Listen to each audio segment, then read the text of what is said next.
అయితే ఈరోజు నిజంగా సామాన్య హిందువులకి అనేక ప్రలోభాలు, ఒక పక్కన అనేక సమస్యలు. హిందూ జాతి క్షీణించాలని, హిందూ సంతతి తగ్గాలని బయటవాడు కుట్ర చేస్తున్నాడు.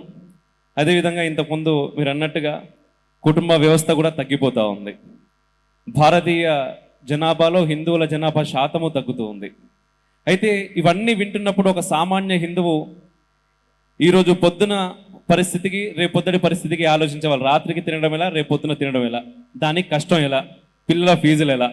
ఈ చట్రంలో ఉన్నటువంటి సామాన్య హిందువు నేను సమాజం కోసం, మన ధర్మం కోసం ఏదైనా చేయాలి, కానీ ఎలా అనేటటువంటి ప్రశ్న ఉద్భవిస్తుంది.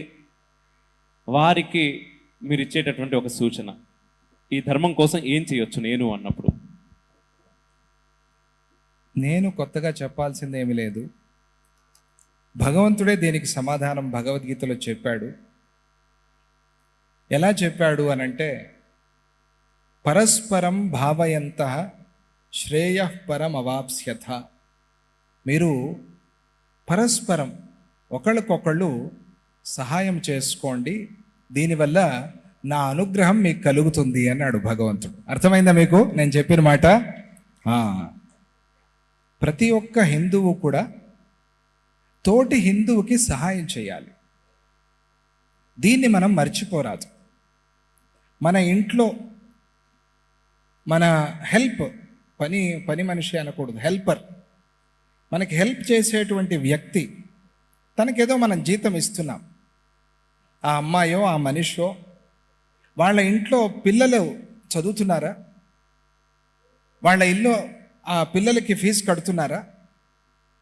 వాళ్ళ ఇంట్లో ఉండే వాళ్ళకి ఎవరికైనా ఆరోగ్యం ఏమైనా బాగుందా, ఏమైనా సమస్య వచ్చిందా అనేది మనం కనుక్కుని వాళ్ళ చదువులకి, వాళ్ళ ఆరోగ్యానికి, వాళ్ళ జీవితానికి పరస్పరము హిందువులు సహాయం చేసుకుంటే హిందువులకి ఎటువంటి ఇబ్బంది లేదు. అలా మనం జీవించాలి. అయితే ఇతరులకి చేయకూడదా అంటే, మీ దగ్గర ఉంటే ఖచ్చితంగా చేయండి, అందరికీ సహాయం చేయండి, వద్దని చెప్పలా. కానీ మనము మన ధర్మానికి కూడా సేవ చేసినట్టు అవుతుంది. కాబట్టి మన ధర్మానికి మనం ఆ సేవ చేసిన పుణ్యము, భాగ్యం మనకి రావాలి. కాబట్టి ఎవరైతే మన సనాతన ధర్మంలో ఉన్నారో వారి కష్ట నష్టాలు తెలుసుకుని, వారికి ఉన్నవారు, మన దగ్గర ఏదైనా ఉండొచ్చు, డబ్బు ఉండొచ్చు, చదువు ఉండొచ్చు, చేయగలిగిన అధికారం ఉండొచ్చు, సమయం ఉండొచ్చు, ఏదున్నా సరే దాన్ని మనం ఇతరులతో పంచుకున్నప్పుడు, అది కూడా సనాతన ధర్మాన్ని పాటించే హిందువులతో పంచుకున్నప్పుడు హిందువులు మతాంతరానికి పోరు. దీన్ని మనం గుర్తుంచుకోవాలి.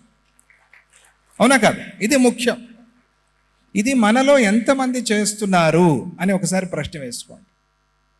నేను చేస్తున్నానా? మనం చేస్తున్నామా? మన ఇంట్లో జరుగుతోందా? చేస్తూ ఉంటే చాలా సంతోషం. దాన్ని తప్పకుండా కంటిన్యూ చేయండి, మానద్దు.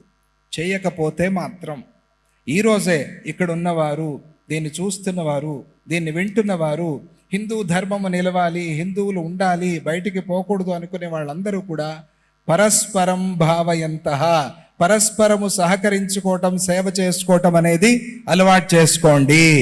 జై గురుదత్త.